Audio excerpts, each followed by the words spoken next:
Rușinică. Un prieten de-al meu glumea pe seama noastră, a celor trei, Crin, Sorin Oprescu și cu mine. Spunea că parcă suntem cei trei mușchetari. Crinos, Pontas și Oprescos, cei trei cu mușchitari. Sunt curajoși, sunt puternici, au și un imn electoral.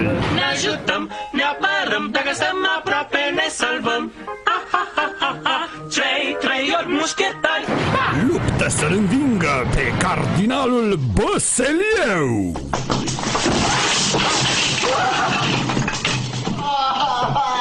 Iată în exclusivitate o scenă din film.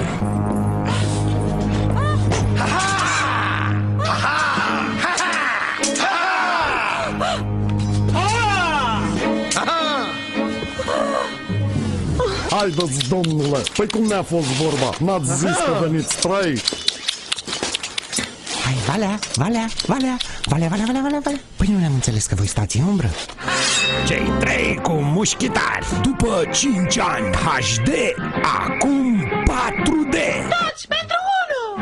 Unul pentru toți! O, da? Fiecare pentru el! Ia, dar am vrut să venim cu niște cârnați gata preparați de mine și vreau ca domnul Țânțăreanu să guste din ei, să spună dacă sunt buni. Și eu am adus berea care o să bem după.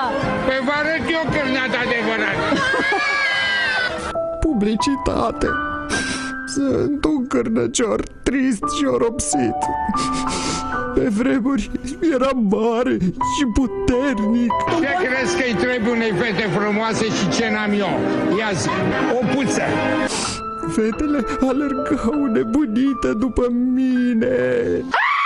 Chiar și mai târziu, când am crescut, era ceva de capul meu. Nu mai eram chiar un cârnat polonez, dar un cabanos tot eram. Păi ce petreceri de pomină dădeam eu cu prietenii. Eram un cârnat adevărat. Până a aflat nevastă mea. Cârnăciorii Țânțăreanu, cârnăciori ca odinioară. Acum și feliați. Sunt Nuții Udrea și vreau să demonstrez că nu eu am copiat-o pe Madonna. Like a virgin, but smile next to mine. Din contră, toate vedetele de la Hollywood m-au copiat în timp pe mine. Iată dovezile. Marilyn Monroe, Brigitte Bardot, Jessica Alba și Pink m-a copiat. Ca să nu mai zic de Rihanna sau de Angelina Jolie. Niște plagiatori toți. Iată și alte poze din albumul meu personal.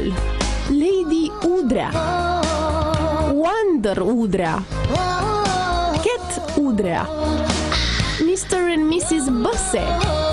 Prima mea meserie. Poza făcută la 20 de ani, înainte să mă facă Turcescu celebră. Secretară la Cotroceni, puțin mai târziu, după 2 ore. La școala de vară PDL. La mare cu partidul. Ce poze de vacanță frumoase! Poza asta se cheamă Pe drum înspre negocierile cu PDL. Instantaneu de la sponsorizarea galei Lubute. Iată și o poză făcută în vizită la Partidul Ecologist. Și ultima poză, Lanțurile puterii. Acum vă arăt în premieră viitorul afiș electoral al partidului nostru. Rușinică. A fost o